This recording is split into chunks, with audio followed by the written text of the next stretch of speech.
పెరుగుతున్న నిత్యావసర వస్తువుల ధరలకు అనుగుణంగా పెయింటింగ్ కార్మికుల కూలీ రేట్లు అక్టోబర్ 1 నుండి పెంచి అమలు చేసుకోవడం జరుగుతుందని Telangana building painting workers union CITU పట్టణ అధ్యక్షుడు భీమనపల్లి శంకర్ తెలిపారు.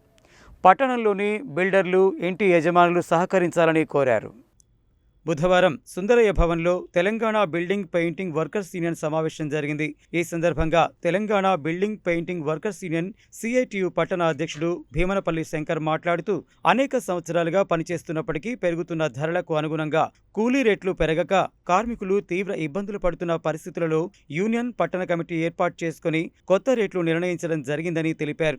అక్టోబర్ 1 బుధవారం నుండి ఈ రేట్లు అమల్లోకి వస్తాయని తెలిపారు. పట్టణంలో పనిచేస్తున్న పెయింటింగ్ కార్మికులందరూ యూనియన్లో సభ్యత్వం తీసుకోవాలని, సంక్షేమ బోర్డు, లేబర్ కార్డు తీసుకుని సంక్షేమ పథకాలు పొందాలని విజ్ఞప్తి చేశారు. ప్రతి నెల 1వ తేదీన పని బంద్ చేయాలని, కార్మికుల ఐక్యతను చాటాలని విజ్ఞప్తి చేశారు. అనంతరం యూనియన్ కార్డులు, నూతన రేట్ల పట్టికలు పంపిణీ చేశారు. ఈ సమావేశంలో యూనియన్ గౌరవ సలహాదారులు కత్తుల జగన్, కార్యదర్శి పిడమర్తి శంకర్, కోశాధికారి భైరు నరసింహ, ఉపాధ్యక్షులు భూషపాక యాదగిరి, సహాయ కార్యదర్శి ఎస్కే జానీ, ప్రచార కార్యదర్శి ఆకారపు చరణ్, కమిటీ సభ్యులు గాదరి నాగరాజు, జంజరాల శేఖర్, కాశమల్ల విజయ్ కుమార్, జాకటి సతీష్, జంగాల యాదగిరి, కత్తుల రాములు, కత్తుల వెంకన్న, పిట్టల శివకుమార్, ఎడ్ల రాములు తదితరులు పాల్గొన్నారు.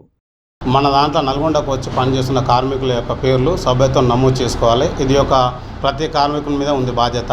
ఇక నుంచి నల్గొండ పెయింటింగ్ యూనియన్ అనేది కలిసికట్టుగా ఉంటుందని మీడియా సాక్షిగా నేను తెలియజేస్తున్నాను. ప్రతి ఒక్క కార్మికుడికి అండదండ కూడా ఉంటుంది యూనియను.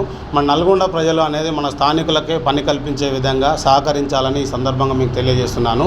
మరి ముఖ్యంగా ఈరోజు మన నల్గొండ బిల్డింగ్కి సంబంధించినటువంటి రేట్లు నూతన పట్టిక అనేది రిలీజ్ చేయడం జరిగింది. ఈ రేట్ల పట్టికను, ఈ నూతన రేట్లు అనేది ప్రతి ఒక్కరూ కాంట్రాక్టర్ అమల్లోకి తీసుకురావాలి. ఈ నూతన రేట్లే అమలు చేయాలని కోరుతున్నాను. ఈ సందర్భంగా ప్రతి ఒక్క కార్మికుడికి ఎలాంటి ప్రమాదం జరిగినా కూడా వాళ్ళకి నష్టపరిహారం అనేది ఇవ్వడం జరుగుతుంది. ప్రతి ఒక్క కార్మికుడిని దృష్టిలో పెట్టుకొని యూనియన్ మేము బలోపేతం చేస్తున్నాం. ప్రతి ఒక్క కార్మికుడు స్వచ్ఛందంగా యూనియన్లోకి వచ్చి సభ్యత్వం తీసుకోవాలి.